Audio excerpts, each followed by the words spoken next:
doing well as opposed to something that was not doing well just a number of years ago. Our stock markets reached the highest level ever in the history of the exchanges, all three. If you look, all three, it's incredible. It's incredible what's happening. It just broke a record. I think it's close to 130 days, so we're less than 3 years. And 130 times we've broken the all-time record. And to me, that doesn't mean an all-time record. It means something different. It means jobs. It means 401ks. People come up to me with their 401ks. They say, sir, you make me look like a genius. Thank you very much. You know, they're up 78%. They feel good. So I would just want to say that we thank God for your help and all of the things that you've done. You are very special people, and you don't even know how much the people of our country love and respect you, and they do. That's why I'm here, just bringing the message.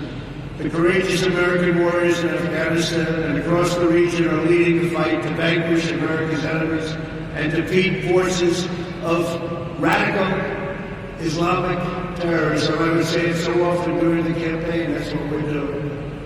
Together we're making tremendous progress. Just a few weeks ago, as you know, and as President Ghani mentioned, U.S. Special Forces brought the world's #1 most wanted terrorist to justice. When the President said more important than Osama bin Laden, I would say that, look, you know, different in a way, he was an organizer.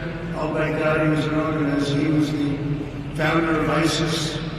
He was the father, if you want to call him that, of ISIS. I think he wasn't so happy 3 weeks ago when he saw those incredible 67 men, in that case, just come pouring down onto where he was staying, and that didn't work out too good. And we have a new national hero. You know who that is, right? Conan. Conan is our new great hero. And Conan was in the White House the other day, you might have seen it.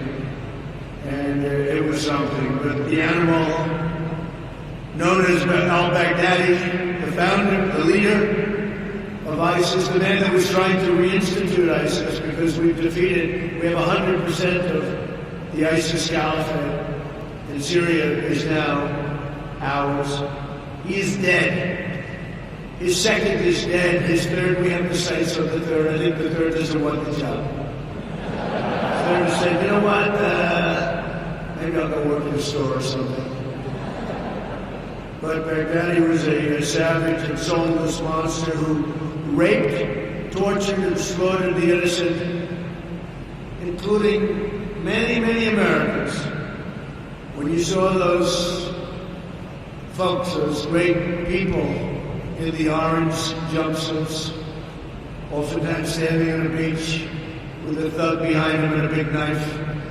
It was all al-Baghdadi, but he's gone. The American warriors hunted him down, they executed a masterful raid, and they punched his ticket to hell. That's what happened. Shortly after we got Baghdadi, we focused on some other elements of the area, and we also started leaving the area because it's secure, but we didn't leave it totally. We kept the oil.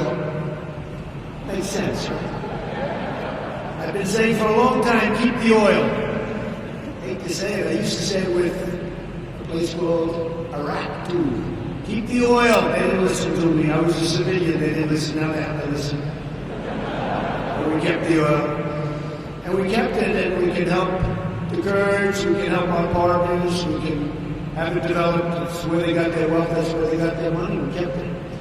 So we'll go back in when we have to as it arises, but 100%. There are thousands of prisoners. We'd like Europe to take those prisoners.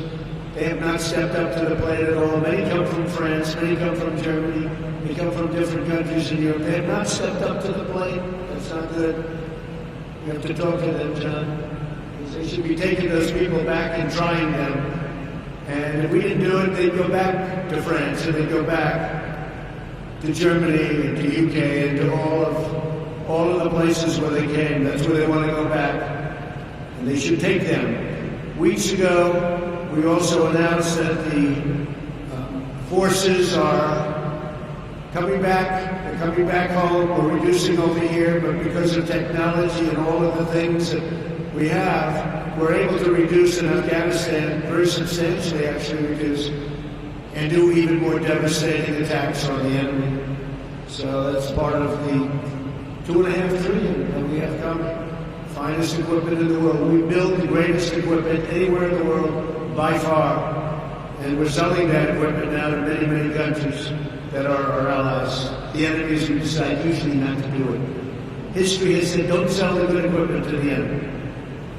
Our message to the bloodthirsty terrorists is clear. You will not escape your wretched fate, because the long reach and the really awesome power of the United States military is unstoppable. We have the most powerful military in the world by far. There's nobody close, and we're going to keep it that way. We're going to keep it that way.